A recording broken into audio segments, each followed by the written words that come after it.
Ainakuji Shizuko lived as an ordinary student attending an agricultural high school. One day, while making her way home after school, she suddenly lost consciousness. When she opened her eyes again, the world around her looked like something straight out of the Sengoku period. It was a morning in the middle of April, and she had stayed up late reading through the night. The memory of dreaming about being executed by Nobunaga still clung to her mind. The era itself felt just as vivid and thrilling as she had imagined, enough to leave her too restless to sleep after finishing those books. Even during school, her thoughts drifted back toward history once again. If she were ever to serve under a warlord, Nobunaga would never be her choice. Her thoughts were interrupted when several classmates reacted to the pile of notebooks and belongings she carried around, pointing out how much stuff she had while complaining about the strange smell coming from her armor. Shizuko brushed them off without bothering to entertain the conversation any further. Later on, the teacher announced that the 5th period had been cancelled. The news caught Shizuko by surprise, and she immediately brought up the seeds she had prepared and brought for class. The teacher apologized and suggested using them another time instead. Shizuko plainly reminded him that she had gone through the trouble of buying them herself. Since classes ended earlier than expected, one of her classmates invited her out to karaoke. Shizuko turned the offer down, explaining that she needed to talk with her grandfather. With the unexpected free time, she wanted to head home as quickly as possible. Another student commented that it was admirable how she still helped with farm work even at home, especially while also being deeply interested in both agriculture and history. After leaving school, Shizuko stopped by a bookstore and picked up a volume called Ancient to Modern Weapon Catalog. She briefly remarked to herself about how brutal the contents seemed before nearly pushing the thought aside as she continued walking home. While walking, she complained internally about her older sister, wondering why she could not simply buy her own books instead. Then water suddenly splashed onto the ground nearby. Everything after that became unclear. From that moment until the instant she opened her eyes again, her memories completely disappeared. Even later, whenever she tried forcing herself to remember what happened, tears would fall from her eyes for reasons she could not understand. She regained consciousness in confusion and shock. In front of her stretched a lake surrounded by thick trees, with no buildings anywhere in sight. She struggled to make sense of where she was. In her mind, she retraced everything that had happened before losing consciousness. School ending early, stopping by the bookstore, then walking for some time afterward. None of it explained the strange place surrounding her now. Nearby, the sound of approaching footsteps reached her ears. 2 men noticed her and immediately reacted to how unusual she looked. At first, Shizuko wondered if she had somehow wandered into the middle of a filming set. That thought disappeared the moment one of the men suddenly moved toward her as though trying to grab her. Panic immediately took hold, and she tried to run. Before she could escape, however, her backpack was seized from behind and violently yanked backward, throwing her straight onto the ground. The man quickly pinned her down, restraining her before she could even properly react. But before anything else could happen, a blade suddenly pierced through the man's back. Blood burst from his chest and sprayed outward. Shizuko froze where she was, completely stunned by the sight. Standing behind the fallen man was a soldier who had delivered the strike. He denounced the act as theft and declared that behavior like that would never be tolerated within their lord's territory. The soldier took notice of Shizuko's unusual clothing and questioned where she had come from. At that moment, the full weight of the situation finally settled onto her shoulders. This was not a historical reenactment or some kind of staged performance. Everything happening around her was real. Before the moment could continue any further, another presence arrived. A mounted man approached, immediately drawing the soldiers' attention as they addressed him as their lord. Shizuko's eyes moved toward the crest he carried, a katana marked with a golden guard. His clothing stood out sharply from everyone else around him, eccentric and striking, while the atmosphere surrounding him carried an overwhelming sense of authority that dominated the entire area. From those details alone, Shizuko realized there was only one man in history who could match that image. She identified him as Oda Kazusanosoke Saburo, Terra no Asa Nobunaga. The moment the name left her mouth, the man dismounted from his horse and immediately pointed his sword toward her face, confronting the reckless familiarity she had shown him. The seriousness of her mistake struck her instantly. In this era, casually using someone's given name was an enormous breach of etiquette. Saburo had been his childhood name, Kazusanosoke was an alias, Oda represented his clan, and Nobunaga was his given name, something reserved only for close companions or superiors. The realization hit her hard, and Shizuko immediately dropped into a deep bow, pressing herself to the ground while begging for forgiveness. Nobunaga eventually returned his blade to his side. Under ordinary circumstances, her disrespect would have earned her immediate execution, but her strange appearance had clearly sparked his curiosity instead. He demanded that she identify herself properly. Shizuko struggled to answer, her voice trembling before she finally managed to introduce herself as Ayanakuji Shizuko. Nobunaga questioned whether she was Nanban. She confirmed it, though her thoughts had already become clouded with confusion and fear after being reprimanded for speaking his given name so casually. Even after being directly questioned, she no longer felt confident that any response she gave would be considered correct. Nobunaga carefully examined her appearance. Her hair was cut in a style unfamiliar to him. Her clothing matched no known fashion, and even the materials themselves seemed foreign.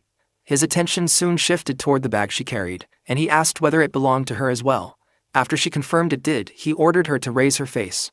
When Nobunaga asked once more who she truly was, Shizuko only managed to meet his gaze for a brief moment before lowering herself into another bow.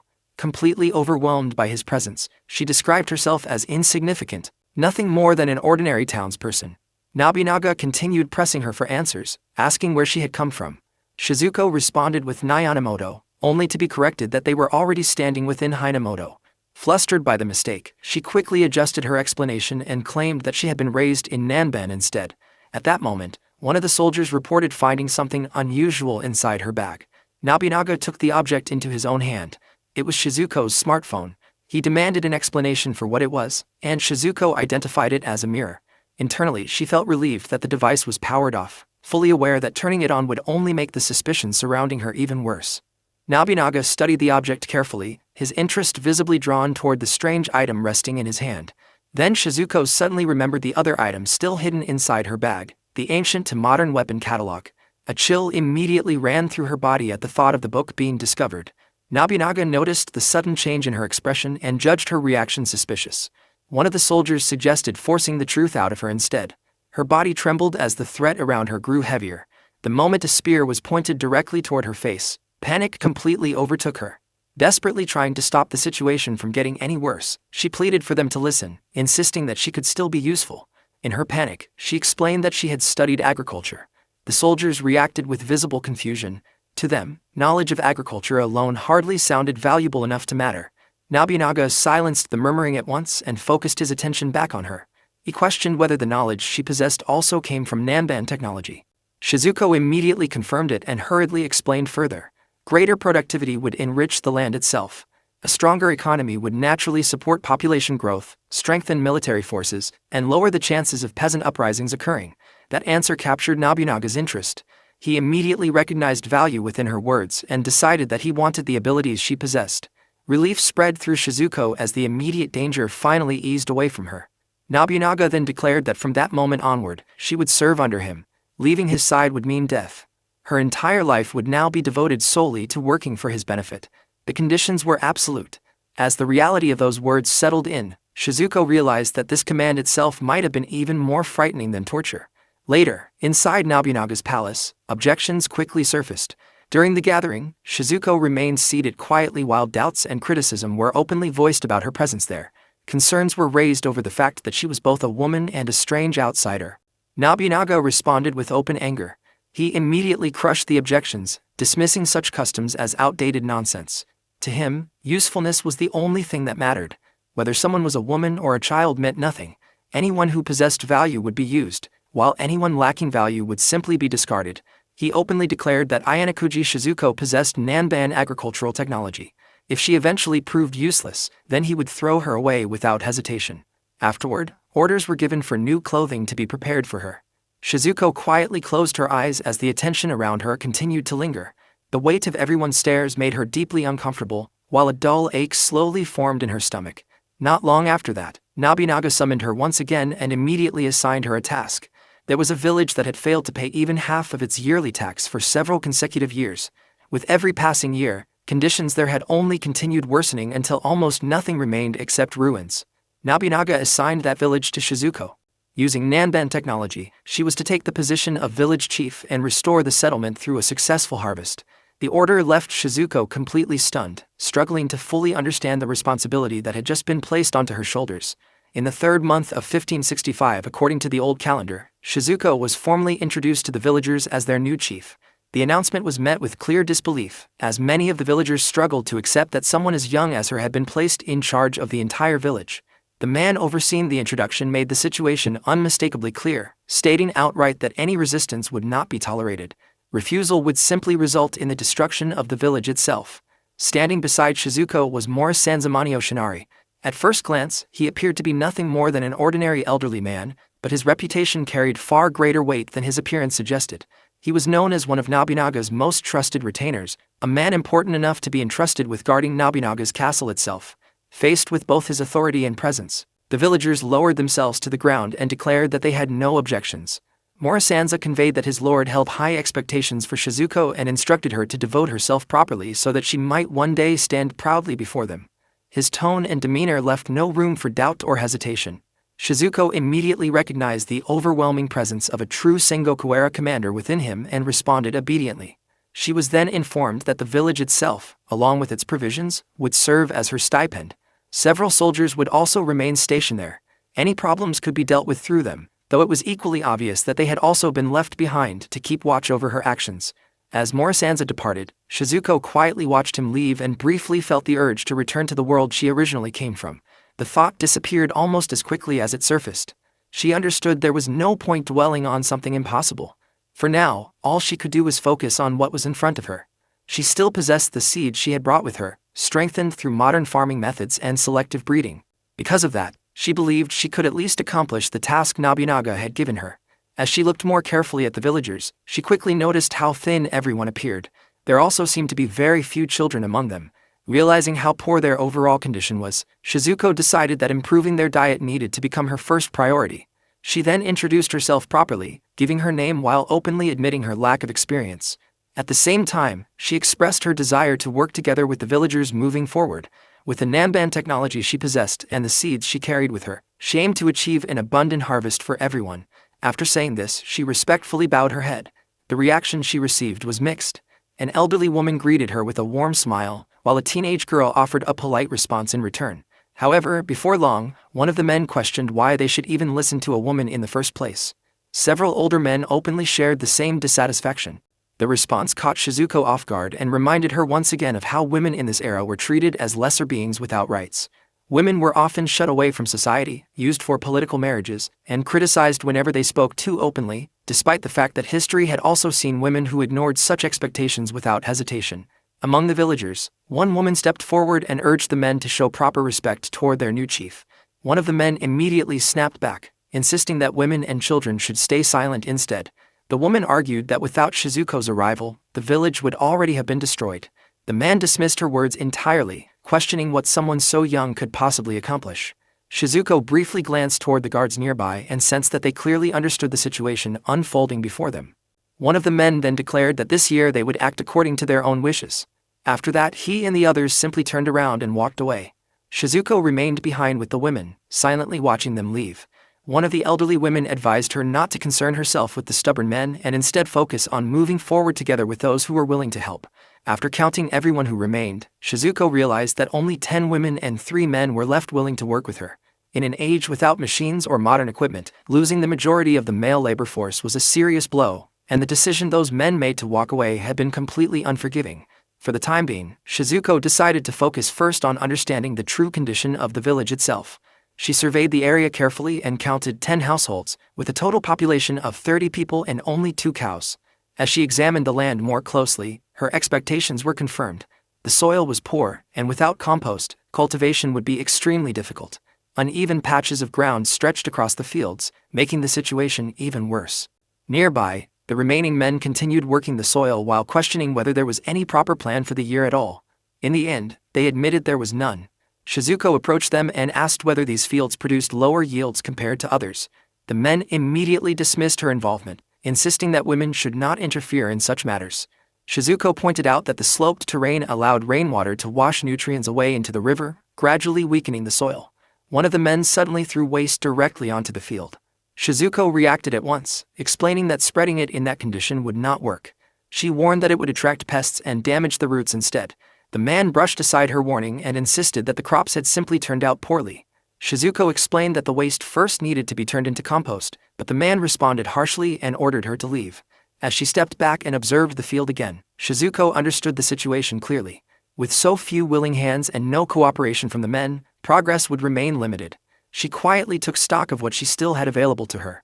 If her classes had not been suspended, she might not have had anything at all. She carried seeds for pumpkin, sweet corn, tomatoes, kamitsuna, and onions, along with sugarcane seedlings. She also possessed 3 kinds of sweet potatoes, binyazuma, anemo, and satsumaimo, together with her cell phone, an annual charger, a medium-sized knife, and a small supply of snacks. Judging from the distance and direction from Kamakiyama Castle, she concluded that the village was located in Owari Province, corresponding to the western region of modern-day Aichi Prefecture. With that understanding in mind, she carefully considered what her next steps should be. After some time, several villagers returned carrying the tub she had requested. Shizuko thanked them and instructed them to fill it with soil first. Once it was prepared, crops would be planted inside it. As she explained the process, the villagers watched with visible amazement. Their reactions made it clear that even basic medicinal and agricultural knowledge had not yet spread to this place. For a brief moment, Shizuko wondered whether her very presence had already altered history itself. Even so, she understood that refusing to act would have led only to her own execution. In the end, she chose to believe that preventing starvation and malnutrition could not possibly be wrong. The next step was to create compost. The villagers were unfamiliar with the concept, uncertain of what it even was. Shizuko explained that once it was mixed into the soil, crops would grow more easily and the land would gradually become healthier. She instructed them not to scatter waste directly across the fields. When combined with materials such as straw and rice husks, it could become effective fertilizer. After being mixed together, it needed time to sit and decompose properly. Once that process was complete, the remaining soil could then be tilled. Shizuko acknowledged that the work would be difficult, especially for the women, and expressed sincere gratitude for whatever help they were willing to provide. Shizuko spent the entire day tending the soil and organizing whatever little work could still be done. By the time night fell, she stayed at the Uemi household. As she looked over the meal prepared for her, she realized the situation was far worse than she had initially imagined. Even the rice from her stipend had already been divided among everyone in the village. During the meal, Shizuko spoke about the land of Nanban, describing its convenient technology, its polluted air, and the danger posed by iron horses. The woman listening to her reacted with clear surprise, finding it to be a frightening and unsettling place. As Shizuko lay down to rest that night, she noticed that no futon had been prepared. She remembered that futons would not become widespread until the Meiji era. Before sleep finally took her, her thoughts drifted quietly from one thing to another. She missed sleeping on a futon. She wanted to eat more. She wanted to take a bath. She wanted to see more of the castle. Thinking of her grandfather, she quietly wondered whether he was worried about her. The next morning, Shizuko informed everyone that the day would once again be spent digging and preparing the soil. She worked with all the strength she had. The meals remained plain, and there was still no bath or futon waiting for her at the end of the day. Without the cooperation of the men, progress continued at a frustratingly slow pace. At this rate, completing her tasks seemed increasingly unlikely. Even so, the same routine continued for several more days. As time passed, Shizuko became visibly exhausted. The villagers began noticing her condition and quietly checked on her from time to time. Around then, the women were surprised to see how much the plants had already grown. One of the men questioned what exactly they were, and the explanation quickly spread that these were Nanban plants capable of making crops grow unusually fast. One of the women pressed the man about whether he would finally listen to the village chief, but he stubbornly refused. Later, while out in the fields, the men spoke among themselves. They admitted that Shizuko had cultivated crops they had never seen before and that the plants appeared to grow at an unnatural speed. One of them recalled how she had accurately identified which fields suffered from poor harvests. Another quietly acknowledged that she seemed to possess knowledge far beyond theirs.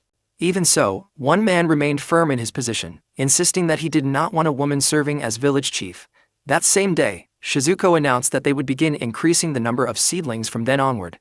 The villagers were confused by what she meant, so Shizuko carefully explained the method step by step. A plant would first be split along one side before being left beneath the sun for about a quarter of the day. As it dried, it would begin to wither slightly. Once it shriveled enough, it would start spreading horizontally, and soon afterward, it would take root. Through that process, a single seedling could eventually become 3, and by repeating the cycle enough times, they would gradually produce all the seedlings they needed. One of the men happened to overhear the explanation.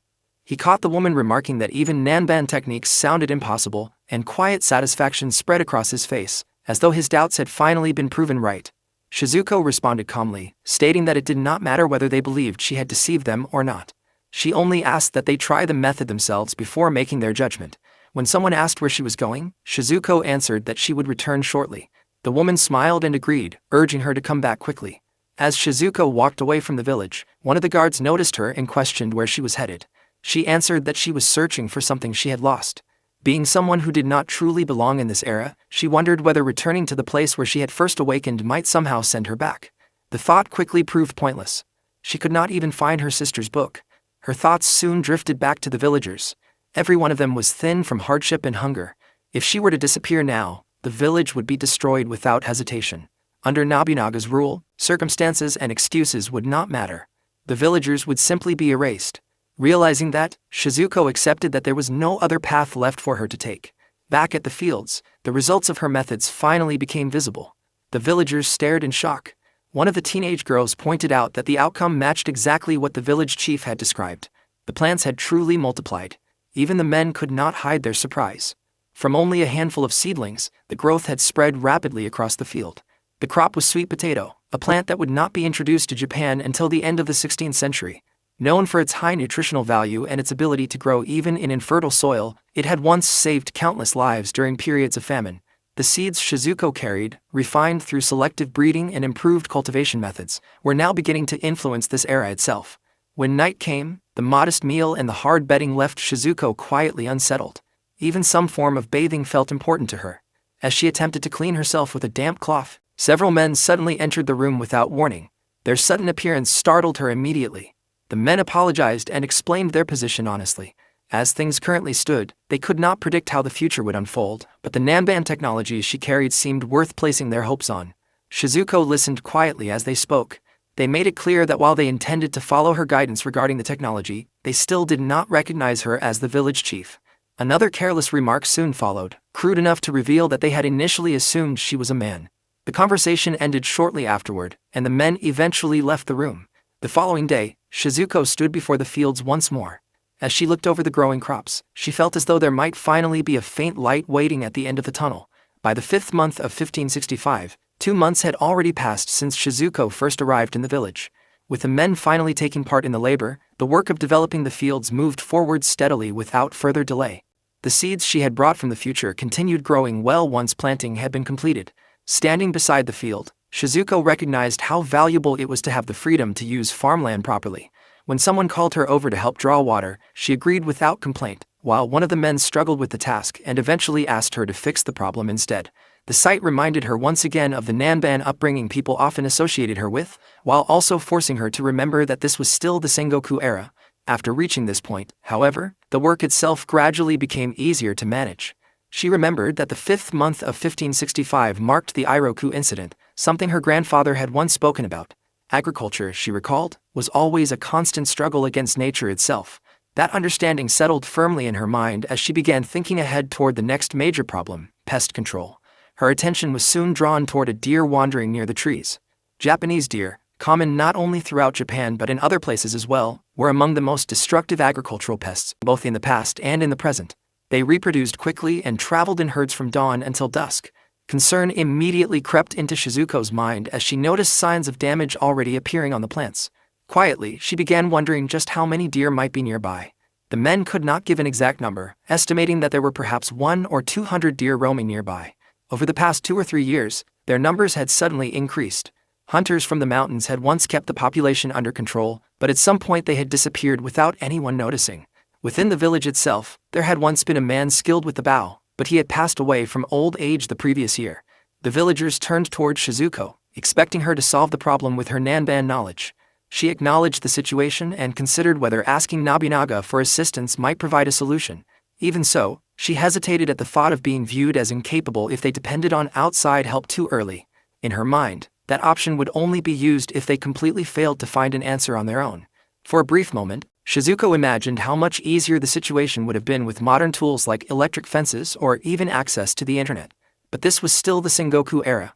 For now, she decided that they would have to rely on building a physical fence around the fields. Some villagers quietly remarked that the idea lacked any real Nanban flair, yet the decision remained unchanged. Aside from the women who continued handling their daily responsibilities, everyone in the village joined in building the fence. During the nights, fires were lit around the area, and watches were organized in shifts to guard the fields from further damage. As the work continued, Shizuko gradually began considering a more direct approach. She approached Kinzo, the village's only blacksmith, and raised the possibility with him. Kinzo agreed to give it a try. Even without a decisive weapon, they understood that moving forward unprepared would only make things worse. Preparations were soon made to position themselves near the trees where the deer were known to gather. They concealed themselves within the nearby bushes and carefully observed the deer from a distance.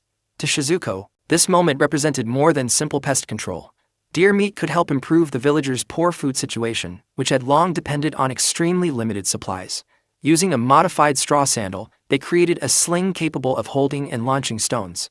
Slings were simple stone-flinging tools that had existed in many regions throughout history, shaped differently depending on the land and culture.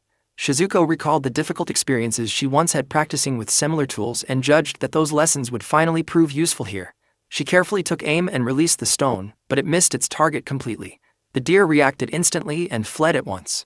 The speed of its reaction made Shizuko wonder whether it had sensed the movement even before the stone had been released. As they continued searching for another deer, a wolf suddenly appeared behind them. Its presence startled everyone immediately. The wolf slowly approached Shizuko, coming close enough to fill the group with fear, before calmly passing by without attacking anyone. The encounter left Shizuko deeply unsettled. A large deer population rarely existed alongside resident wolves, which suggested the animal had likely wandered in from another area. If it remained nearby, the damage caused by the deer might gradually decrease over time. For now, however, the wolf's appearance only added another layer of uncertainty to the situation. Several days later, their method began to change. Rather than relying only on sound, Shizuko started using a staff sling with a longer range, adding a stick into its design. With confidence in the adjustment, she launched another stone. The throw missed once again, but this time the deer ran straight into a trap that had already been prepared. They still had no accurate understanding of how large the herd truly was, so they continued to move carefully. The trap was a leg-hold device, a hunting tool that had existed since ancient times. The moment an animal stepped onto its center, a hook would release and allow the spring mechanism to snap shut with force. The impact alone was enough to knock the animal unconscious, creating the opportunity to move in. The villagers hesitated when they saw it, but the reason behind it was obvious. Shizuko wanted the meat to improve everyone's health. Meat-based diets had existed in Japan for many centuries, yet laws prohibiting the consumption of livestock had been established back in 676. Even so, the immediate need for nourishment mattered more now, and the hunt continued under that reality. For a long time, the people had resented those laws. Stronger bodies meant greater resistance to sickness, better endurance, and lower chances of death. As Shizuko looked at the deer, she remembered the knives her grandfather had once given her. His words about eating and taking life also returned to her mind. In order for life to continue, death could never be avoided. He had taught her that feeling sadness or cruelty in such acts was natural, but condemning those who lived with that understanding was foolish. Her grandfather had also taught her the proper way to prepare an animal. The first step was bleeding it. Once the deer's carotid artery was cut, its blood pressure would rapidly fall and consciousness would disappear. If any life still remained, the heart would continue beating for a short time, pushing blood out even from the smallest capillaries. After that, the abdomen was opened and the internal organs were removed. The carcass was then placed into a river or another body of water, using the cold to slow decomposition while the remaining blood was washed away. After 2 or 3 hours, the body was taken out and carefully skinned piece by piece. The removed organs were heavily infested with parasites, making them unsafe to eat, so they were set aside to be fermented and later mixed into compost. Only the liver showed no signs of parasites, and even the bile inside it was edible. Because liver spoiled quickly, it was cooked immediately. Shizuko shared it with the others. Some of them hesitated before tasting it, but the reaction changed the moment they did. The flavor caught them by surprise, and soon they were reaching for more. The rest of the meat was prepared for preservation with salt. Before the work could continue, the men suddenly became tense. When Shizuko turned around, she saw the wolf again. This time the situation felt dangerous, most likely because the scent of blood had drawn it there. Yet before anything could happen, the wolf suddenly collapsed onto the ground. She approached with caution and immediately noticed how thin it had become. The sight filled her with questions. There was no sign of a pack nearby. It may have become separated from its group and wandered until it could no longer find food. Without hesitation, she took a piece of cooked liver and offered it to the wolf. After it ate, she gave it water as well. As she stepped back, uncertainty began to rise within her over what she had done. Even she could see the contradiction in her actions. Still, when she looked again at the weakened animal, she could not bring herself to abandon it. In the end, she returned to the village with the wolf beside her, leaving the villagers stunned by the sight before them. Shizuko brought the wolf back to the village, noticing how calm and obedient it behaved. She fed it, and as it ate, its conditions steadily improved. By the following day, the fence had finally been completed. For the first time in a while, the villagers were able to sleep through the night without constant anxiety. The immediate danger posed by the deer had finally been reduced. One of the men approached Shizuko with curiosity about a structure she had constructed nearby. She explained that it was a Texas gate, originally designed to control livestock, though in this situation it would serve to manage the deer. Not long after, Kinzo arrived carrying a crossbow. Shizuko's expression immediately brightened. She had trusted in his skill, and he had met her expectations. Crossbows, which mainly originated from the West, were uncommon in Japan and far more accurate and deadly than a sling. They demanded less training than a traditional bow, were safer to handle than firearms, and comparatively easy to build. Shizuko quietly admired Kinzo's craftsmanship, impressed that he had managed to follow her rough sketches and unclear explanations so closely, and she gave him a thumbs up in approval. Kinzo, however, only looked puzzled by the unfamiliar gesture. The villagers soon turned their attention toward the Texas gate as a deer became trapped within it, unable to escape due to the design made specifically for even-toed ungulates. The wolf, now healthier and much stronger than before, moved with remarkable precision. After Shizuko gave it a few commands, she raised the crossbow and aimed at another deer. One animal dropped immediately after being struck, while the others scattered in panic, only for the wolf to leap forward and catch one in its jaws. With both the crossbow and the wolf working alongside them, the efficiency of the hunts improved dramatically. The villagers gradually became used to eating meat, and the improvement in nutrition clearly showed in their increased energy. Farm labor became less exhausting, and overall productivity steadily rose. Quietly, Shizuko recognized that this progress brought her one step closer to the larger ambitions she carried in mind. When she returned from the hunt, an unexpected sight awaited her. The men of the village were bowing toward her while referring to her as the Great Chief. One man offered her water, another volunteered to massage her shoulders, while a third eagerly asked whether any of her clothing needed repairing. Shizuko appreciated their concern, but the reaction felt excessively dramatic to her, likely influenced by the wolf's sudden presence in their lives. Even for people living in the Sengoku era, their behavior had become unusually expressive. As some of them encouraged her not to remain so reserved, Shizuko could only tell them to stop. By the 7th month of 1565, the heat had become relentless. Any expectation of free time had long disappeared as work continued to pile up without end. Selling corn, stacking tomatoes, and artificially pollinating pumpkins left almost no opportunity to rest. Even so, the weather remained favorable, allowing the work to continue without major trouble. Among everything she dealt with, Shizuko found her greatest comfort in bathing, treating it as a brief escape from the constant demands surrounding her. She prepared a bath for herself, blowing lightly on the hot water before pouring it into the tub, only to realize how much effort was being spent for water that was merely lukewarm. The imbalance frustrated her. Soon after, she approached Kinzo with the idea of building a proper gomanduro.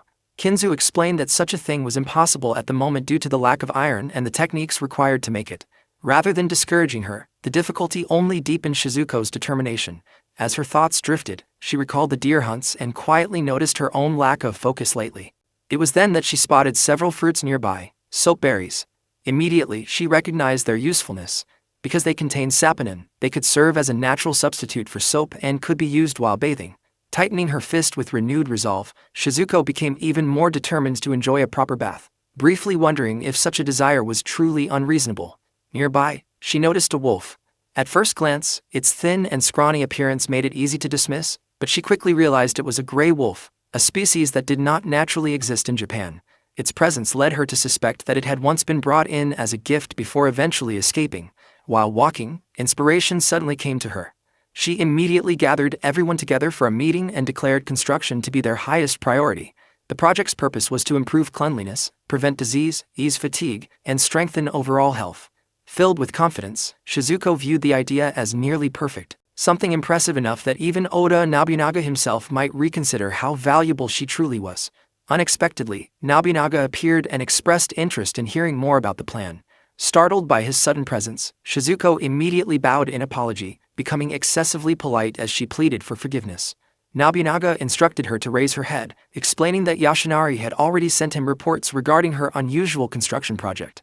Curious, he requested to see the work for himself. After entering the bathhouse, Shizuko explained that the structure functioned as an onsen. By using a series of wooden cylinders, they had succeeded in drawing hot water from a nearby source. Along the way, the water also passed through a simple filtration system. Before she could continue her explanation, Nobunaga interrupted, openly eager to try it himself. Shizuko hesitated, reminding him that the bath had only just been completed and had not yet been properly tested. Nobunaga remained firm, and Shizuko could only smile faintly as she realized the rumors surrounding his curiosity were completely accurate. During the Sengoku era, soaking in hot baths was still uncommon. Steam baths similar to saunas were far more widespread. Men such as Takeda Shingen and Yusuji Kenshin had access to hot springs, but only a very limited number of people were allowed to use them. In later years, during the Edo period, bathing in hot water would become much more common, especially open-air baths intended for ordinary people. As the thought crossed her mind, Shizuko briefly wondered whether proper etiquette required washing the body before entering the bath. Without hesitation, Nobunaga removed his clothes and stepped into the water. He then instructed Shizuko to begin washing him, prompting her immediate compliance. As she worked, she could not help but notice the definition and strength of his body, clear signs of constant discipline and training. When Nobunaga questioned the foam floating in the water, Shizuko explained that it came from powdered soapberries, which were capable of removing oils while leaving the skin feeling refreshed. Quietly, the realization settled into her mind. She was currently washing the back of the man known as the Demon King of the Sixth Heaven himself. As Nobunaga relaxed in the warm water, Shizuko observed him quietly, her anticipations slowly building. He regarded the bathhouse as a paradise. Their discussion soon turned toward her past. When he asked about her departure from Nanban society, she explained that it had happened only recently, though she still did not know exactly where it was located in relation to Hinamoto. Nobunaga ordered her to report any discoveries immediately, and she accepted his instruction without hesitation. Shizuko quietly wondered if he had foreign trade in mind. Nobunaga once again praised the onsen and granted her permission to use it freely whenever she wished. In her thoughts, she compared him to Takeda Toru Harunobu, who had once allowed his retainers access to hot springs after their completion. The calm atmosphere suddenly disappeared when Nobunaga rose without warning, his eyes carrying visible anger. He questioned her honesty, remarking that even if she were a spy, her behavior seemed foolish beyond reason. Shizuko immediately rejected the accusation, insisting that it had only been an accident and that she had merely overheard the matter unintentionally. Nobunaga then ordered her to openly explain what she knew about the Takeda clan. Shizuko decided to keep her explanation short, hoping not to complicate the situation further. She began with Takeda Tokuikan Shingen, the eldest son of Takeda Nobutara and the 19th generation head of the Takeda clan. She spoke about his military campaigns and explained that during the Battle of Kawajima against Nagao Kajitora of Echigo province, he had come close to bringing Shinana under his control. She continued by describing the creation of the Koshuken, a gold coin system, and explained how mining and refining methods introduced through Nanban imports allowed the production of large amounts of gold. Those resources were then directed toward flood control and military development. In Kafu, she explained, 19 years had been spent constructing an embarkation system that redirected river currents and made land reclamation possible. Nobunaga abruptly cut her off, calling her an idiot and questioning why she had become so absorbed in unnecessary details. He admitted that he still did not know whether she was truly a spy from Nanban or somewhere else, but he also remarked that allowing her talents to remain limited to farm work might be a waste. Before leaving, he made his expectations unmistakably clear. Her abilities were to exist solely for his benefit, and the moment she chose to leave him would also be the moment she faced death. The weight behind those words filled Shizuko with fear. Even so, she understood that very few warlords would willingly support a woman with no known lineage. Perhaps enduring his harshness was something she could manage. Although he was the warlord she had least wished to serve, she also felt that, in some ways, fortune might still have favored her. Before departing, Nobunaga mentions that the harvest season was approaching. Shizuko acknowledged it, while Nobunaga expressed his anticipation for the coming harvest. Later that day, Shizuko returned to the bathhouse with a quiet look of satisfaction on her face. She resolved that beginning the next morning, she would devote herself completely to her work. As she waited for Nobunaga's return, she intended to carry out her mission without failure. 4 months had passed since Shizuko first arrived at the village. Although many challenges, both major and minor, continued to appear, she had survived by working together with the villagers. In an era consumed by endless conflict, the labor of those past months had finally produced results. The fields now delivered a rich and plentiful harvest. The process had not been easy, yet the outcome brought her a quiet sense of fulfillment. The only uncertainty that remained was whether Nobunaga would approve of it. Shizuko called for Tagasaku and Nasa, signaling that it was time for them to depart. Both men answered with thumbs-up gestures, showing that they were fully prepared. Even with the successful harvest before them, uncertainty still lingered in their minds. Would Nobunaga understand the absence of rice? In those times, rice was an extremely valuable resource, carefully distributed among retainers and soldiers alike. However, winter pests and the timing of the harvest had left the village with very little rice to present. Finally, they arrived at the palace. Later that day, Shizuko bowed before Nobunaga and the gathered officials. Nobunaga acknowledged that she had come to present the results of her efforts and instructed her to raise her head and reveal what she had accomplished. A quiet tension ran through her, but she obeyed and entered the room alongside her subordinates. The officials reacted with visible surprise as they looked over the display before them. Rows of tomatoes, sweet corn, and large pumpkins filled the room, accompanied by prepared dishes made from the harvest. Shizuko explained that the dishes had been made using those crops and encouraged them to taste the results. She noticed Nobunaga's indifferent expression, fully aware that food held little interest for him, though she still hoped to gain some approval. The presentation included pumpkin and deer meat cooked in miso, boiled corn, sweet potatoes, miso onigiri, and salted tomatoes. Nobunaga's eyes widened slightly as he leaned forward with interest toward the dishes laid before him. He observed the presentation with quiet curiosity, while several officials exchanged uncertain glances. One questioned the absence of a food taster, while another reminded the room that Nobunaga himself had declared it unnecessary. He picked up a piece of pumpkin and took a bite. The officials watched closely, waiting for his reaction, while Shizuko quietly held her breath, hoping for his approval. At first, his expression changed into something more serious, and tension quickly spread through the room. Some officials began whispering among themselves, wondering if the food had been poisoned. Nobunaga raised a hand, immediately silencing them. While holding the pumpkin, he carefully described its texture, noting how the gentle sweetness blended with a firmness he found difficult to describe. He praised the nanban ingredients along with the skill used in preparing them. A faint smile appeared on his face, and Shizuko felt a quiet sense of relief and gratitude. The moment did not last long, however, as Nobunaga's expression soon returned to seriousness. His attention shifted toward the absence of rice. Shizuko met his gaze directly, fully understanding the importance behind the question. Nobunaga acknowledged that she must have had a reason for such a choice. Shizuko explained that the nanban seeds had provided the highest chance of success for the task Nobunaga had entrusted to her. However, the village lacked the manpower needed to cultivate rice alongside the other crops without causing difficulties. She made it clear that she understood the importance of rice, yet remained confident that what they had presented that day possessed value that could surpass even rice itself. The officials immediately murmured in disbelief. One insisted such a claim was impossible, while another dismissed it as ridiculous. Nobunaga, however, remained silent and continued watching her carefully, waiting for her explanation to continue. Shizuko then requested permission to present an idea she had been developing, a concept she referred to as Fukoku Kyuhei. Nobunaga's eyes widened slightly at the mention of the term.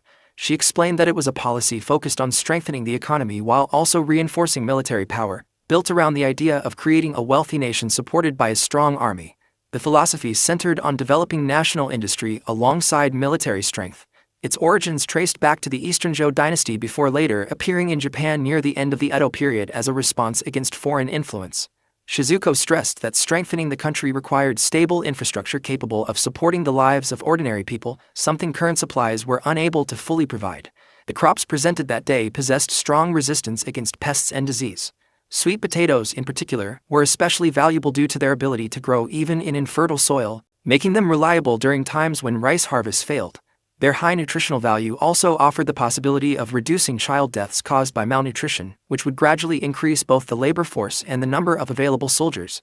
In an era where infant and child mortality rates reached nearly 50%, improvements of that scale could greatly affect the future of the nation.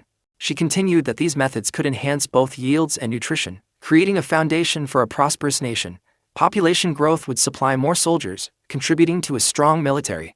She noted that no state within present-day Hinamoto had implemented such a strategy and expressed her conviction that this approach offered the shortest path toward unifying the country. Nobunaga's eyes widened further, impressed by the depth of her thinking. He acknowledged her thorough consideration of agriculture and recognized the full scope of her capabilities. He declared the plan magnificent, affirming that she had successfully accomplished the task. Shizuko expressed her gratitude, her excitement barely contained. Nobunaga then summoned Saru and instructed him to gather 50 farmers immediately, signaling the beginning of putting her plan into action. Shizuko noticed the man standing nearby and realized he was Toyotomi, though at this time, he was still known as Kinoshita to Kichiro. Nobunaga referred to him as Saru, yet his face bore little resemblance to a monkey. Nobunaga then called Shizuko forward and announced that he would grant her a new territory. She was stunned by the declaration. Soon after, she began establishing a large base of operations, laying the foundation for her future plans. Later, Nobunaga and Shizuko surveyed the surrounding land together. He asked for her thoughts on the state of the country, and she observed that if the ongoing conflicts between the various states continued, everything would eventually collapse into ruin. Nobunaga's expression grew serious as he stressed the urgency of reunifying the nation. Shizuko watched him carefully while he spoke. He explained that if they succeeded in unifying the country, they would surpass powers such as the Ming and the Nanban, bringing prosperity and influence to their land. Shizuko quietly understood the truth hidden behind his ambition. She knew that Nobunaga would most likely never witness the unification he dreamed of. Betrayal and fate would claim his life before he could see his goal fulfilled. At that moment, she resolved to remember not the historical figure known throughout history, but the man standing before her. His life, his intentions, and the strength of his will. Nobunaga then informed her that rewards would be sent for her recent accomplishments and invited her to state her wish. Shizuko smiled softly, her expression carrying both gratitude and determination. By the 10th month of 1565, the first roasted sweet potatoes were finally ready. Shizuko encouraged everyone to take one, and the villagers proudly raised the potatoes in their hands. Together, they celebrated their success, eating, drinking, and enjoying the occasion to the fullest. Smiles spread across their faces, reflecting the genuine happiness earned through their hard work. The satisfaction that came from celebrating a shared achievement was clear to everyone present. Shizuko remembered the moment when Nobunaga had asked her to state her wish. She had smiled and told him that she already possessed it. The land he had granted her was more than enough as a reward.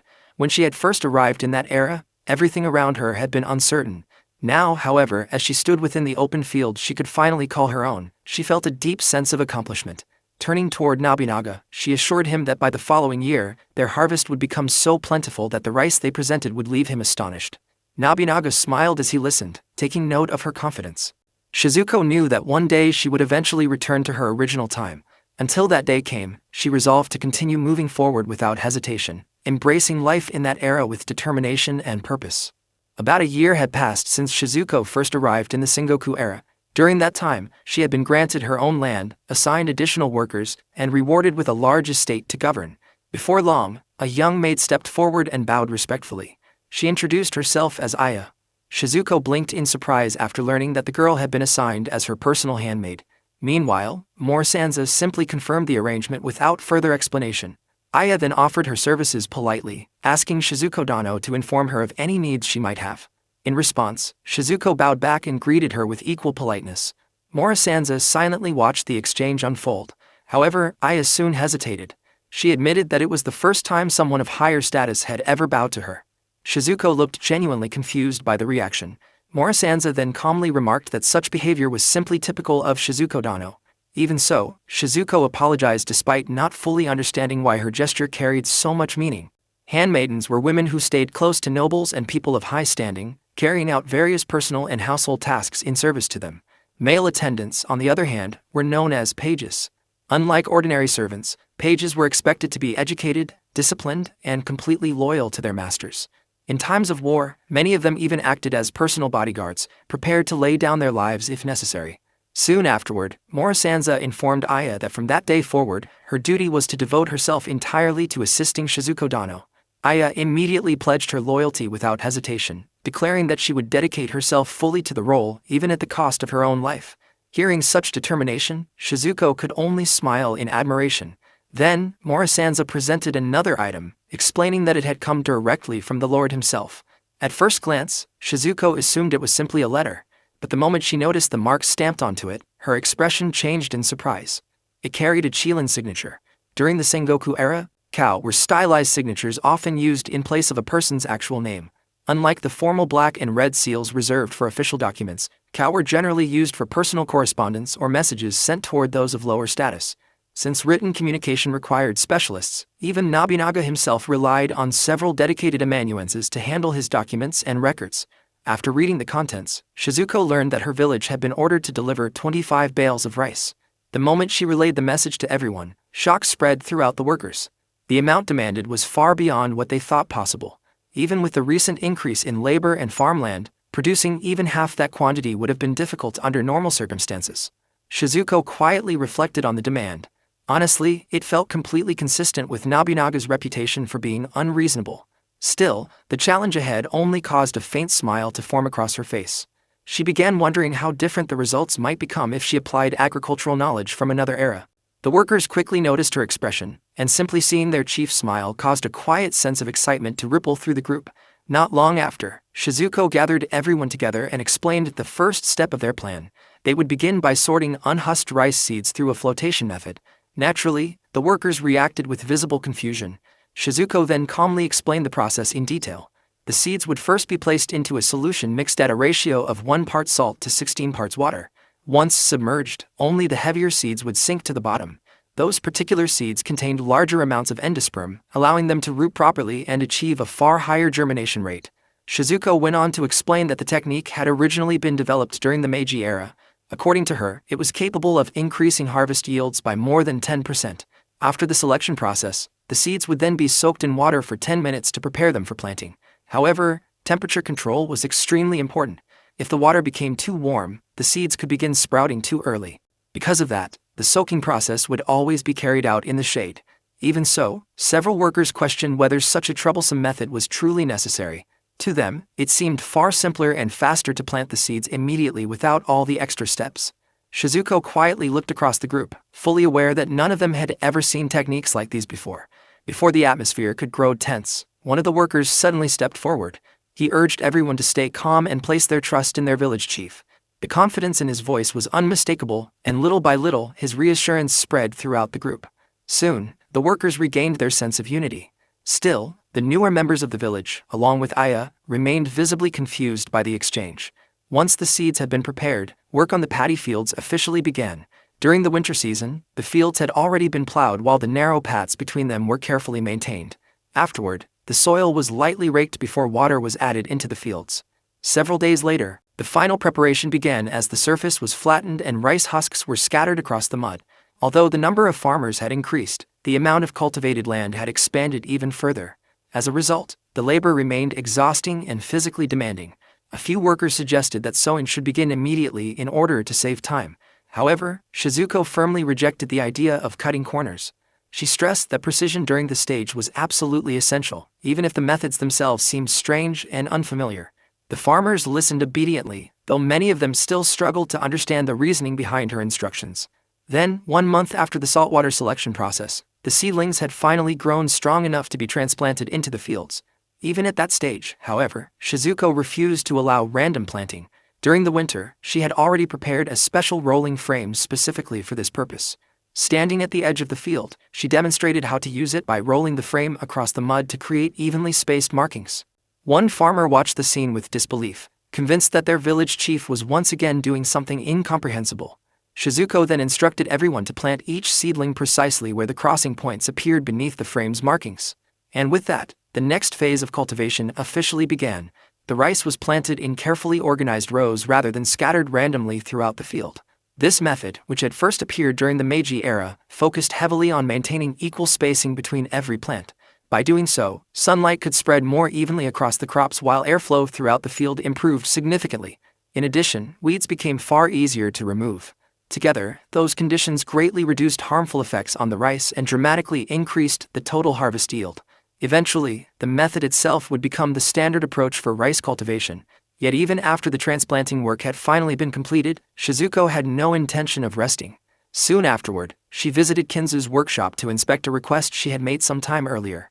The project itself was proving extremely difficult, but Shizuko showed complete confidence in Kinzu's skill and urged him to finish it as quickly as possible. Kinzu responded with visible exhaustion. To him, the amount of work required felt completely unreasonable compared to the request itself. Nevertheless, despite his complaints, he continued working on the task. Meanwhile, as Shizuko walked through the village, she quietly reflected on how much things had recently changed around her. Thanks to Whitman's presence, the number of vermin in the area had decreased dramatically. Even so, one major problem still remained unresolved. The villagers still lacked a stable source of protein. Ordinarily, hunting would have been far more efficient with Whitman around. Unfortunately, it was currently mating season, which meant the wolf was most likely somewhere deep in the wilderness, searching for a partner. Shizuko's thoughts were suddenly interrupted by the sound of movement coming from the nearby bushes. Instantly, she reached for her crossbow and prepared herself. But before she could react, a massive boar burst out from the trees. Its feet were visibly injured, yet the beast still charged directly toward her without slowing down. Shizuko quickly took aim and pulled the trigger. The bolt struck true. However, it failed to stop the animal. The distance between them disappeared in moments. As the boar lunged forward, Shizuko froze in panic and instinctively shut her eyes.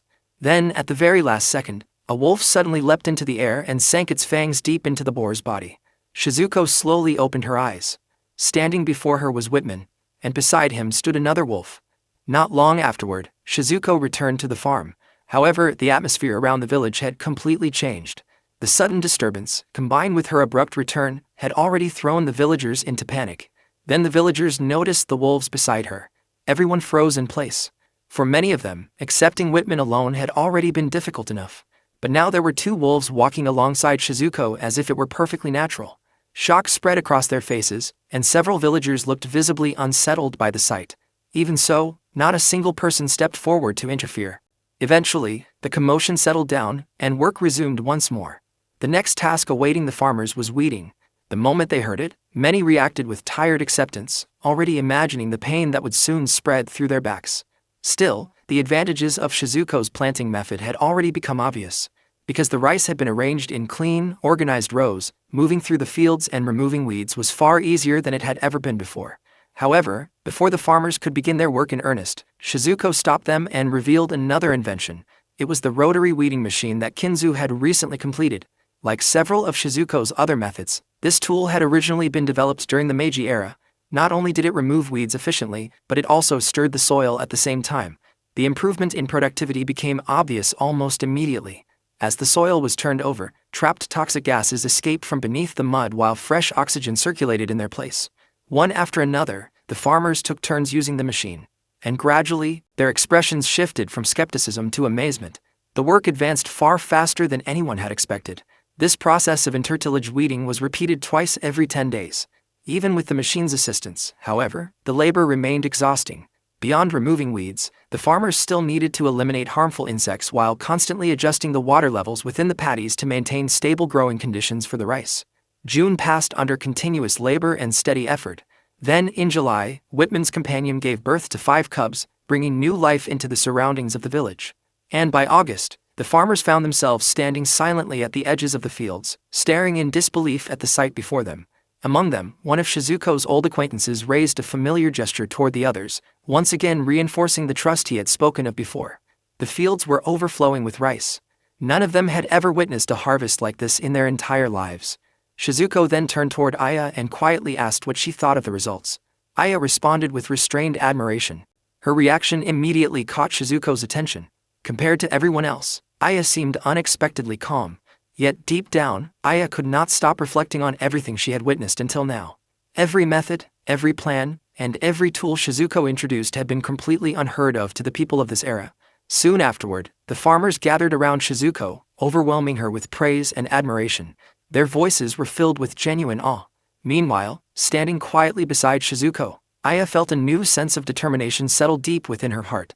At first, Aya had believed Shizuko possessed some kind of mysterious knowledge brought from distant lands. But now, after witnessing everything with her own eyes, she no longer saw it that way. To Aya, that extraordinary power belonged to Shizuko herself. And without hesitation, Aya accepted the role entrusted to her, fully determined to serve Shizuko faithfully, regardless of the cost. September 1566 marked the height of Nobunaga's campaign against Mino. His forces had completely surrounded the province, locking him in a prolonged conflict against Saito Tatsuoki. Yet far from the battlefield, life in Shizuko's village moved at a steady rhythm. The villagers remained fully occupied with the rice harvest, focusing all their efforts on securing the season's yield. During this period, Shizuko introduced a human-powered harvesting machine. Unlike traditional methods that forced workers to remain bent over for hours, this tool allowed them to work while standing upright. Its origins could be traced back to a public design competition held during the Second World War, when labor shortages pushed communities to develop more efficient farming equipment. Over time, several variations emerged, including advanced models capable of binding harvested rice automatically. However, the version built by Kinzo was limited to simple harvesting functions alone. Even so, the improvement was undeniable. Work efficiency rose dramatically, and the physical strain on the villagers was visibly reduced. Yoshinari carefully observed the results of the harvest and quickly recognized the scale of what had been achieved. However, Shizuko refused to claim the accomplishment as her own. Instead, she credited the villagers and emphasized that the harvest was the result of everyone's collective effort. At the same time, she quietly suspected that Yoshinari's visit was not solely about the harvest itself. Knowing the unpredictable nature of their lord, she could not help but feel that another matter lay beneath the surface. Soon after, Yoshinari's attention shifted toward a field filled with tall plants that resembled bamboo. Curious, he questioned what they were. Shizuko reacted with visible surprise before guiding him toward the field. Once they arrived, she revealed that the plants were sugarcane. Then, lowering her voice slightly, she shared additional details regarding their value and potential use. The explanation left Yoshinari visibly stunned. At first, Yoshinari found it difficult to believe that these plants could actually produce sugar. To prove it, Shizuko cut a stalk herself and tasted it before handing a piece to him. The moment he bit into it, the sweetness became immediately clear. His expression shifted into genuine astonishment as he realized the truth of her words. Sugar had originally been introduced to Japan from China during the Nara period, though at the time it was treated primarily as medicine. Later, it gradually found its way into cooking and confectionery. Even so, sugar remained an extremely rare and valuable commodity due to limited imports and the complete lack of domestic production. Because of that, Yoshinari could not help but look at Shizuko differently. The realization that she was capable of producing something so extraordinary only deepened the mysteries surrounding her abilities. With each new discovery, she became increasingly difficult to understand or measure. Without lingering on the subject for long, Shizuko redirected the conversation toward Yoshinari's actual reason for visiting. Once he began speaking honestly, the discussion shifted toward his domestic affairs. The revelation visibly shook Shizuko. However, Yoshinari continued without hesitation and soon moved on to Nobunaga's campaign to conquer Mino, explaining that their lord intended to strengthen the nation's foundation through the conflict. In addition, Yoshinari sought Shizuko's advice regarding matters of politics and finance. He openly admitted that assigning a woman to oversee domestic affairs was almost unheard of in their era. Yet at the same time, he remarked that such an unusual decision perfectly suited Nobunaga's character. Shizuko immediately understood the true meaning behind his words. This was never a request. The decision had already been made long before this conversation began. From the very start, refusal had never been an option. The scene then shifted to Nobunaga himself, who was suffering from severe stomach pain. Meanwhile, back in the village, the harvest continued steadily. After the rice was gathered, it moved through each stage of processing in sequence. The stalks were bound together, dried, threshed, hulled, and finally milled. Once the entire process was complete, the rice was packed into bales for transport. The final total easily exceeded the original target of 25 bales. With the results secured, Shizuko ordered preparations to present the harvest officially. Soon after, her group departed for Nobunaga's palace. However, the moment the palace came into view, the familiar tension returned to Shizuko's chest. While waiting inside the reception room, she repeatedly reminded herself that the harvest had surpassed expectations and that there should be no cause for concern. Even so, her thoughts constantly drifted back toward the matter of domestic affairs. She desperately searched for some way to avoid the responsibility being forced upon her. Yet before she could settle on any answer, the sound of approaching footsteps echoed through the room. The door suddenly swung open with enough force to make it clear that whoever entered was furious. Before Shizuko could even react, Nobunaga struck her across the head and immediately began scolding her. His voice echoed through the room as he harshly reprimanded her for her carelessness. At the same time, he demanded to know why she had failed to send advance notice before delivering something so abnormal. Completely caught off guard, Shizuko struggled to understand what he meant as Nobunaga grabbed hold of her clothing and forcefully directed her attention toward the stacked rice bales nearby. The problem was not the rice itself, but the size of the bales. In later centuries, particularly during the Meiji era, 60-kilogram bales would eventually become standardized. However, during this period, bale sizes varied greatly depending on the region and local customs, with 30 kilograms being the common standard. Since Shizuko regularly received 30-kilogram bales as part of her stipend, she should have recognized the difference immediately. Yet because of habits she had unconsciously inherited from her grandfather, she had packed the entire harvest into 60-kilogram bales without realizing the mistake. Meanwhile, the villagers had simply followed her instructions as they always did, carrying out the work without complaint. Looking back on it, Shizuko suddenly remembered the subtle hesitation some of them had shown, almost as if they had wanted to question her but ultimately chose not to. Nobunaga's frustration only intensified as he explained the consequences of her mistake. The warehouses currently prepared for storage had been designed around the normal bale size, meaning they would not be able to accommodate the unexpected volume properly. He demanded an immediate report on exactly how many bales had been brought and how many warehouses would now be required to store them all. Realizing the seriousness of the situation, Shizuko quickly apologized and reported that she had delivered 200 bales in total. She also explained that some of them had already been moved into storage before the issue was discovered. Afterward, she asked Nobunaga how many standard bales a single warehouse was capable of holding. Once she learned that the capacity was 200 standard bales, she requested a brief moment to calculate the answer herself. Using the stick she always carried, Shizuko crouched down and began drawing numbers and symbols directly into the ground. Nobunaga watched the strange sight in visible confusion, while the workers nearby exchanged uncertain glances of their own. None of them fully understood what she was doing. After quietly working through the calculations, Shizuko finally reached her conclusion and stated that 3 additional warehouses would be enough to handle the remaining storage. Nobunaga accepted her answer without further argument. He declared that he would personally manage the remaining arrangements before dismissing her from the room. Still confused by everything that had just happened, Shizuko quietly withdrew. Yet even after she departed, Nobunaga's eyes remained fixed on the markings she had left behind on the ground where she had completed her calculations. Later, inside Nobunaga's chamber, he and several of his officials discussed what they had witnessed. Nobunaga identified Shizuko's actions as arithmetic and openly remarked on how unexpected such ability was. Morisanza immediately agreed, describing her skill as genuinely astonishing. During this era, arithmetic itself was knowledge rarely possessed outside merchants and members of the upper class, including powerful figures like Nobunaga.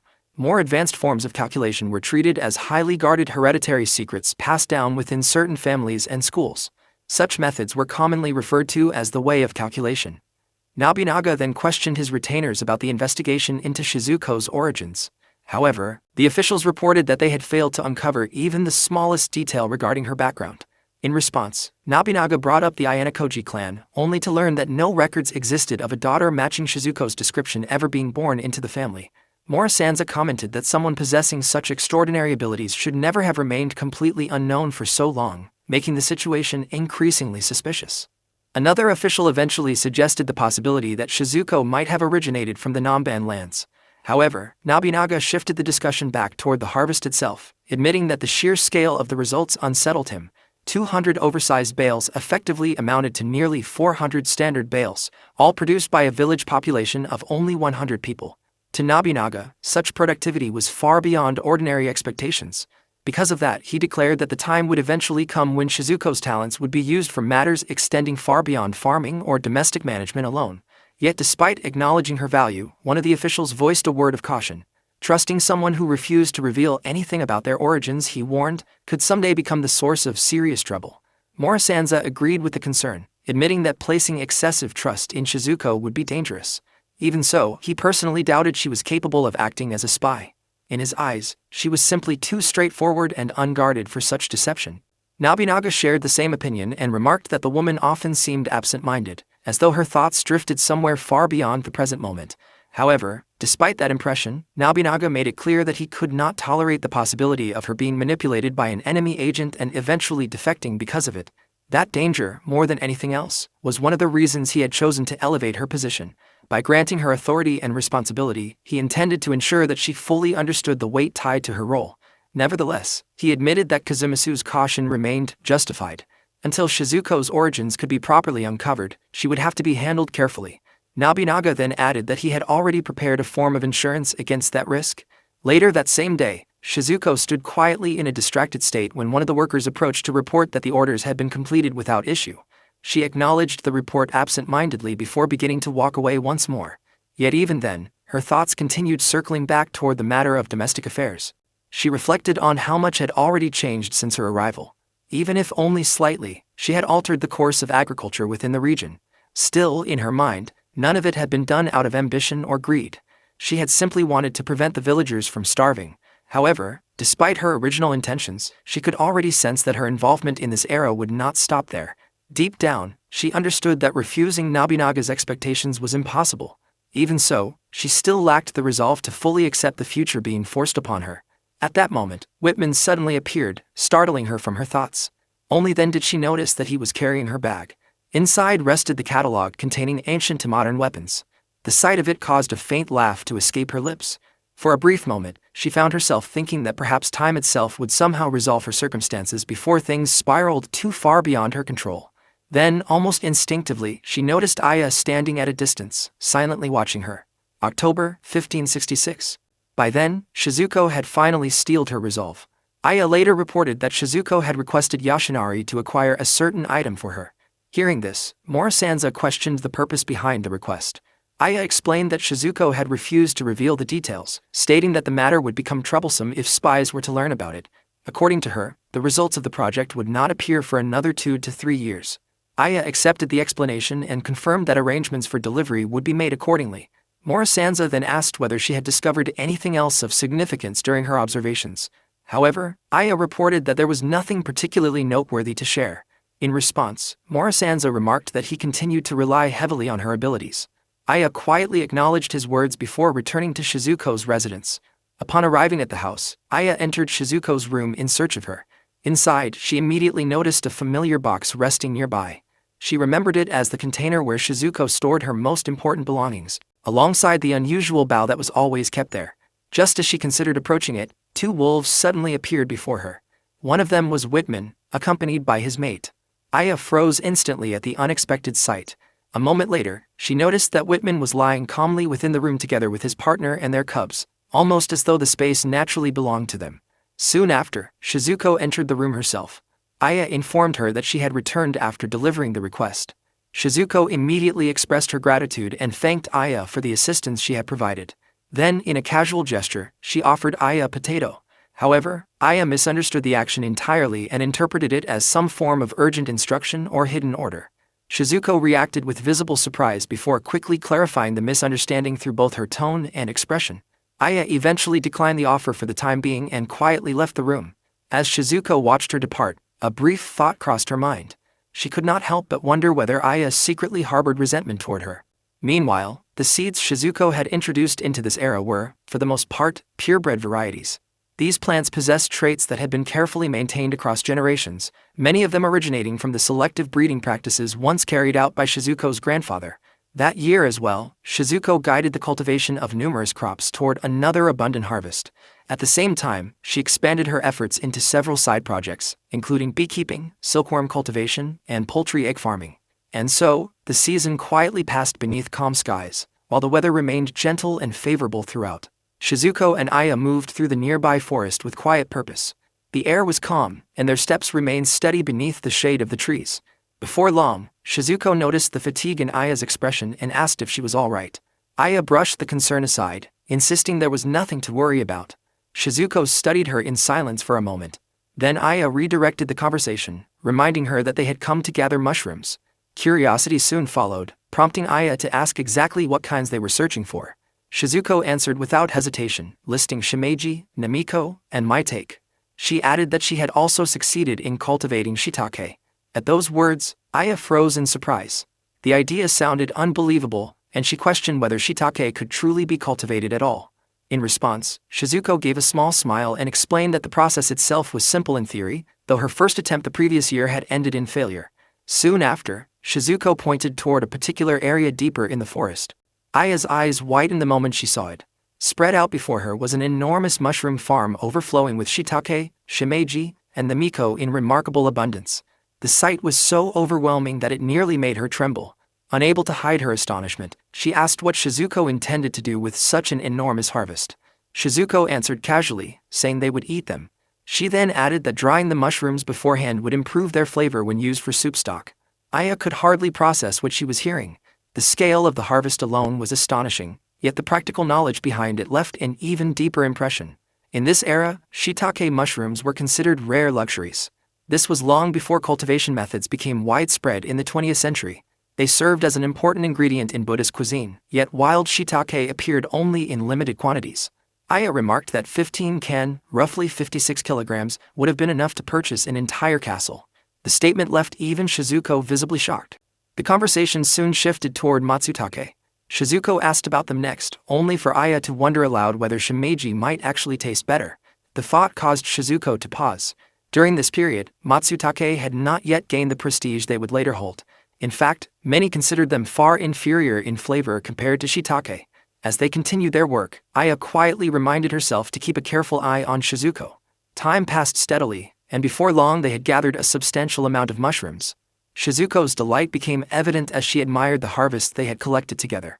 Aya watched her quietly for a while before curiosity finally led her to ask where she had learned such unusual cultivation techniques. Shizuko explained that a relative who worked as a mushroom scientist had taught her much of what he knew. In addition, her grandfather's many connections had introduced her to specialists from different fields, allowing her to learn a surprisingly wide range of skills. Those experiences eventually gave her the opportunity to enroll directly into a high school connected to the Ministry of Agriculture, Forestry, and Fisheries. Aya listened with clear surprise, struck by both the depth and breadth of Shizuko's knowledge. Not long afterward, Shizuko warned Aya to watch her footing carefully. Ironically, only moments later, Aya slipped and fell. Shizuko hurried to her side at once, concern crossing her face as she examined the bruises on Aya's leg.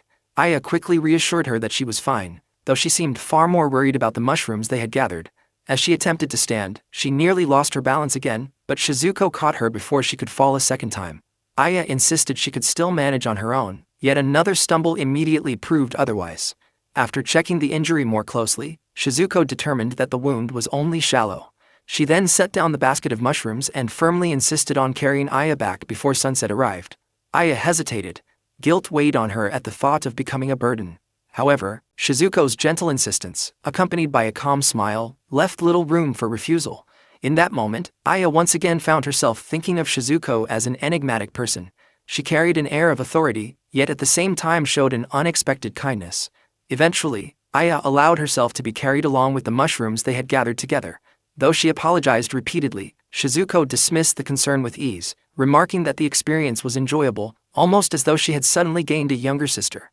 Hearing those words brought Aya a quiet sense of relief as they slowly made their way back toward the farm. Several days later, Aya was outside sweeping when Shizuko returned with visible excitement in her expression. She had gathered a large batch of persimmons and immediately offered some to Aya. The gesture caught Aya slightly off guard. Even so, she quickly reminded herself not to allow personal feelings to interfere with her mission.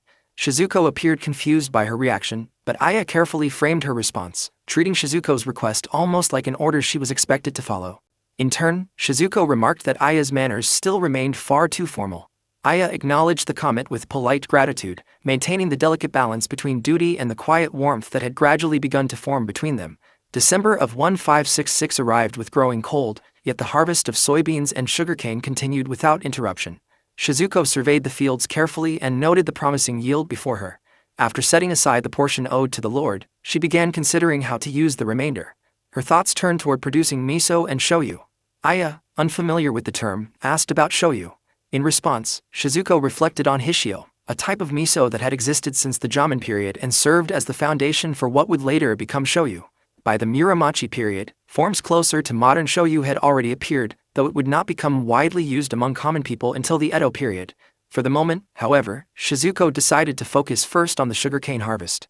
Soon afterward, the work of producing brown sugar began. The sugarcane Shizuko had introduced was the Chinese variety known as Saccharum sinense. Although it was less efficient for mass production compared to the common Saccharum officinarum, it produced sugar of noticeably higher quality. The process started with the stalks being broken down into fine pieces so their juice could be extracted. The liquid was then mixed with ashes made from burned oyster shells. After allowing the impurities to settle beneath the surface, the clear liquid remaining on top was carefully collected and boiled until crystals gradually formed. One of the workers tasted the finished sugar and immediately remarked on its sweetness. Shizuko quickly warned against consuming too much. Since ancient times, sweet foods and sake had often been reserved as offerings to the gods, rarely enjoyed by ordinary people.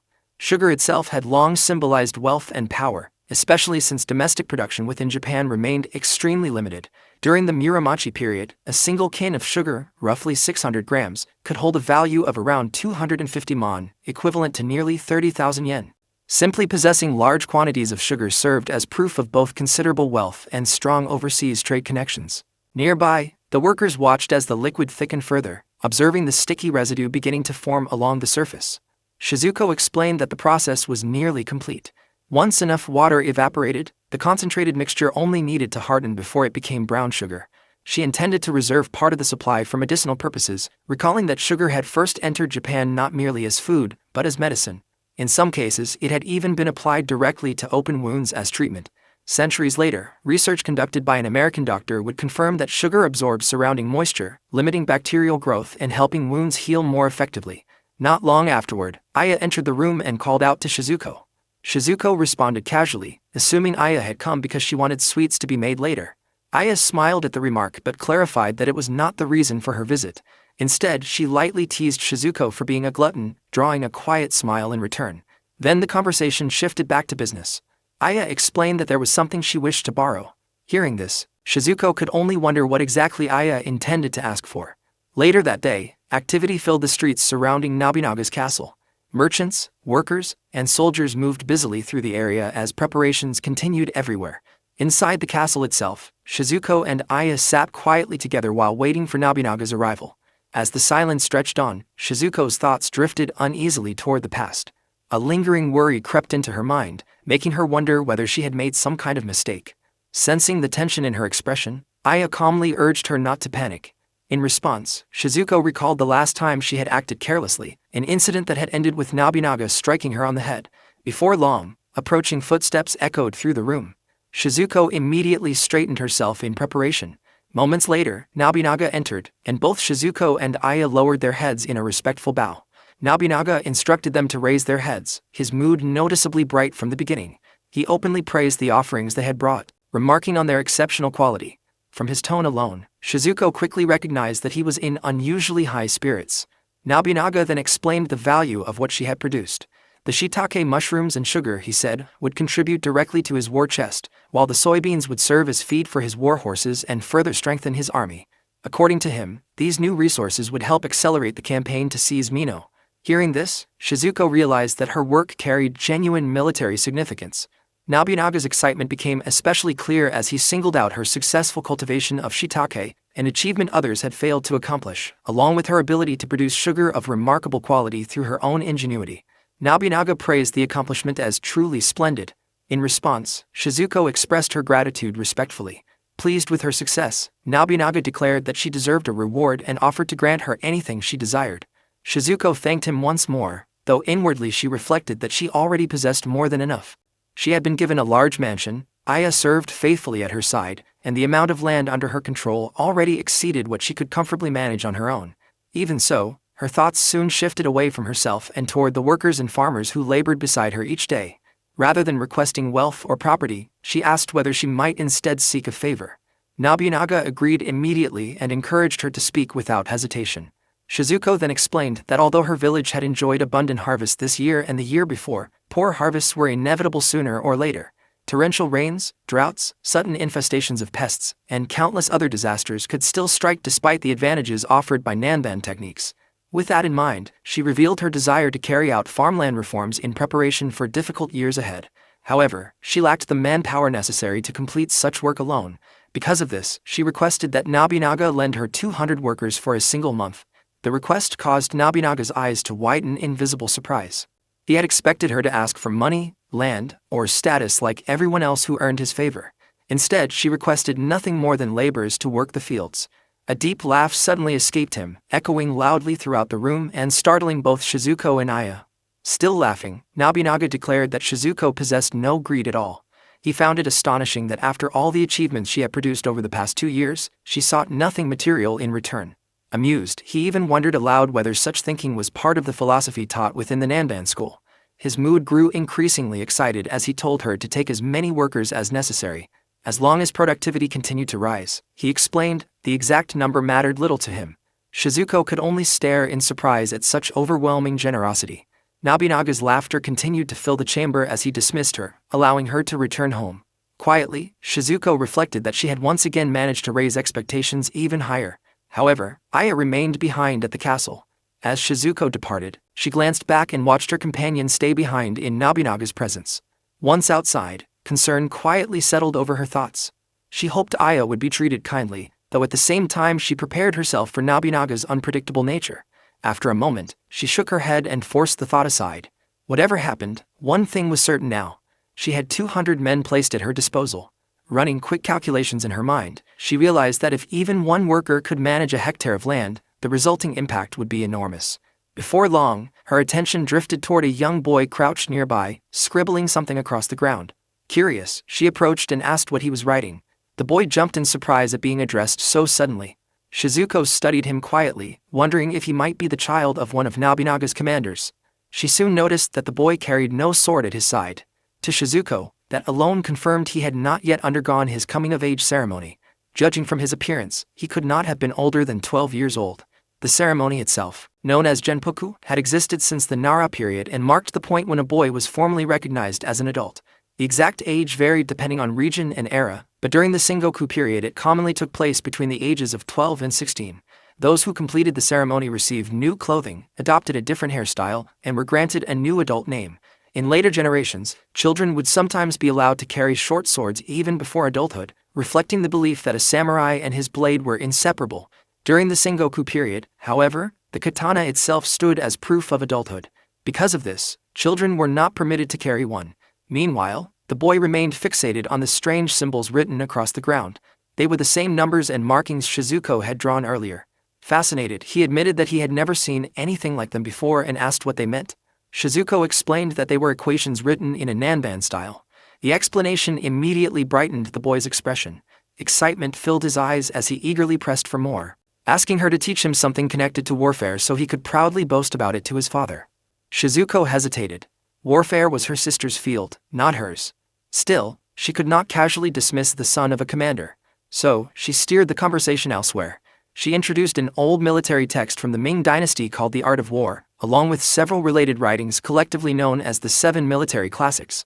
Yet before she could continue far into the explanation, the boy grew impatient with the titles and demanded to hear an actual strategy instead. So, Shizuko chose a passage from The Art of War.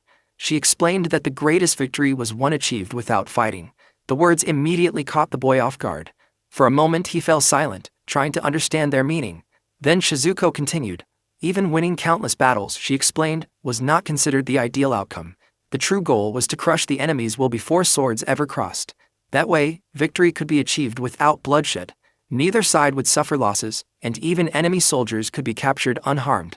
The boy nodded as he listened, though doubts still lingered in his expression. In response, Shizuko added that those who stand above others should never depend solely on war to solve problems. Strategy and restraint mattered just as much.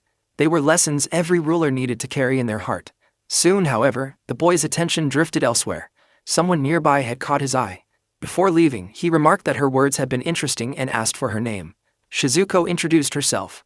He expressed hope that they would meet again someday, but before she could answer, he had already run off.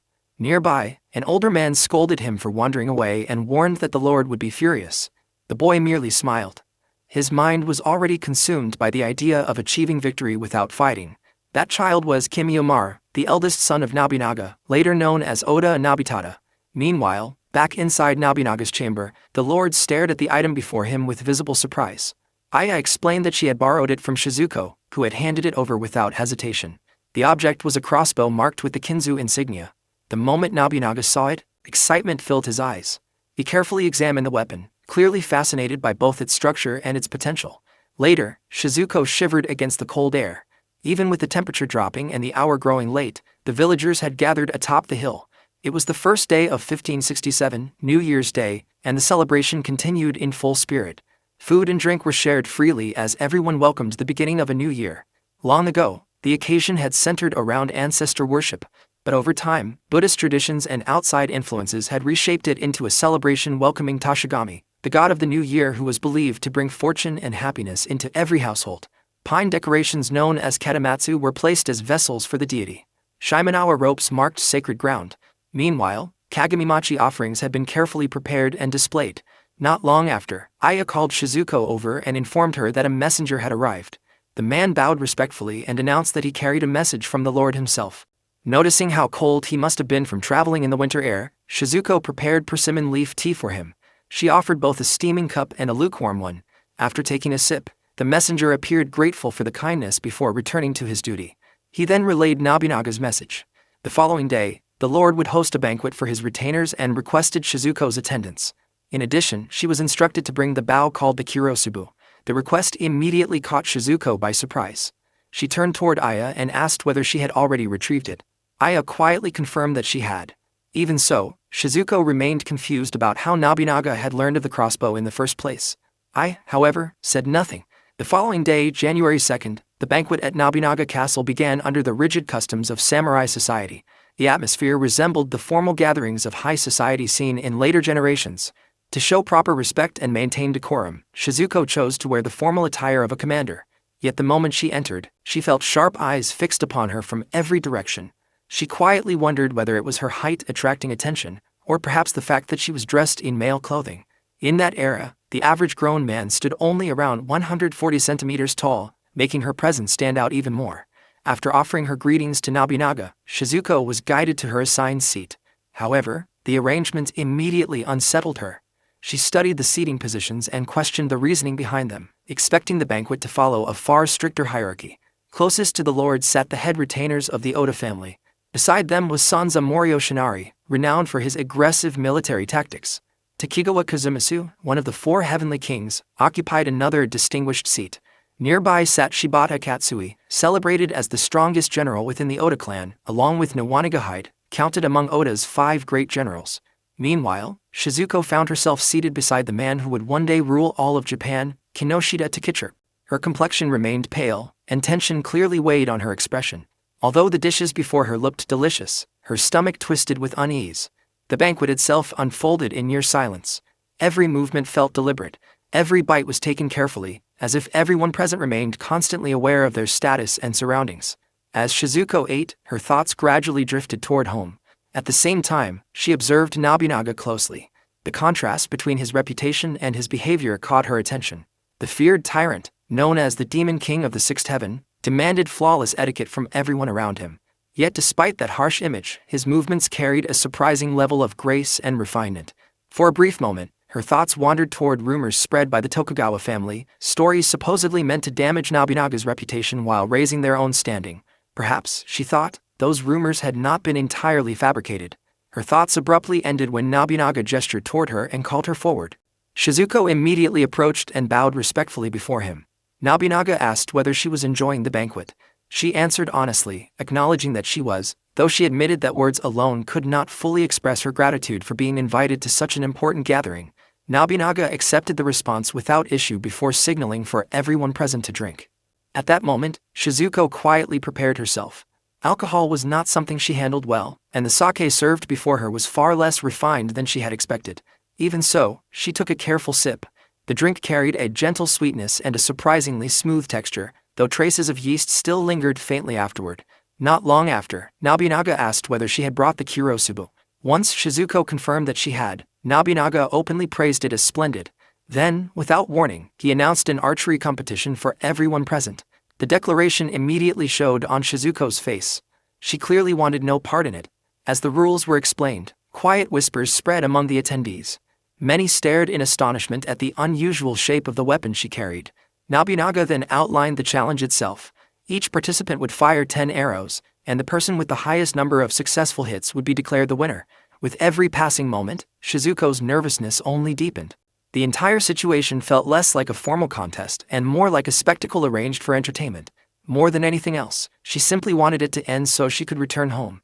Nobunaga took the first shot himself. With calm precision, he drew the bow, aimed carefully, and struck the exact center of the target. The accuracy immediately impressed Shizuko. From the steadiness of his movements alone, she could tell how relentlessly he must have trained.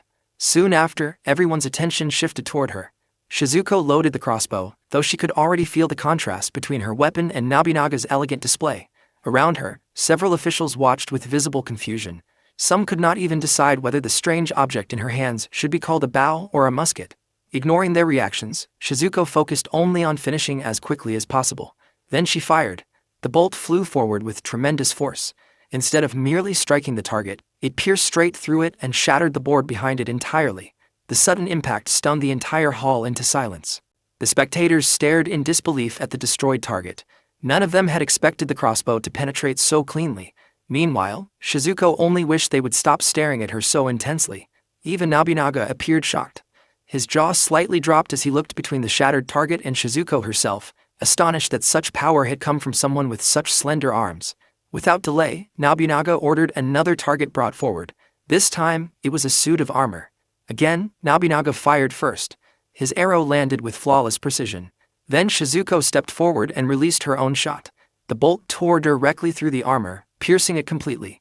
By the end of the contest, both competitors had landed 10 successful hits in total. For a brief moment, Shizuko wondered whether Nobunaga was dissatisfied with the outcome. Then Nobunaga called her forward. Caught off guard, she approached him carefully. Nobunaga handed her his bow and instructed her to try drawing it herself. Shizuko obeyed immediately.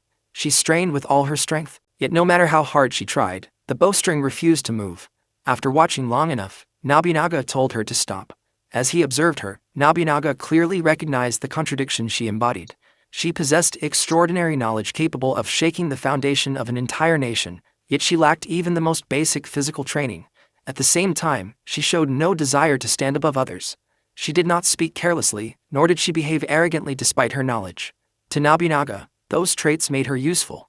More importantly, they made her easy to control. In the end, Nobunaga declared the match a draw. He then instructed Shizuko to leave the Kurosubu in his possession. Shizuko quietly accepted the order. Later that same day, Nobunaga gathered his retainers inside his private chamber for a meeting. He remarked that every invention created by Shizuko possessed an unusual quality. Anyone could produce strange devices out of curiosity, but results like hers could not simply be ignored. The Namban Bao, despite appearing simple to operate, contained an overly complicated structure. Growing irritated with the repetitive discussion surrounding it, Nobunaga ordered his officials to stop arguing, simplify the design, and manufacture 30 additional copies. He then turned to Takigawa and instructed him to ensure the 30 crossbows would be completed before the next siege. Takigawa accepted the command immediately and without hesitation. Next, Nobunaga directed Niwa to train 30 soldiers in the weapon's use. Niwa calmly confirmed that he would carry out the task. Finally, Nobunaga assigned Yoshinari a different responsibility. He ordered him to extract as much knowledge as possible from Shizuko regarding Ming military strategy. A serious expression settled across Nobunaga's face as he spoke. He fully understood the value of the knowledge Shizuko carried, and without question he intended to obtain it.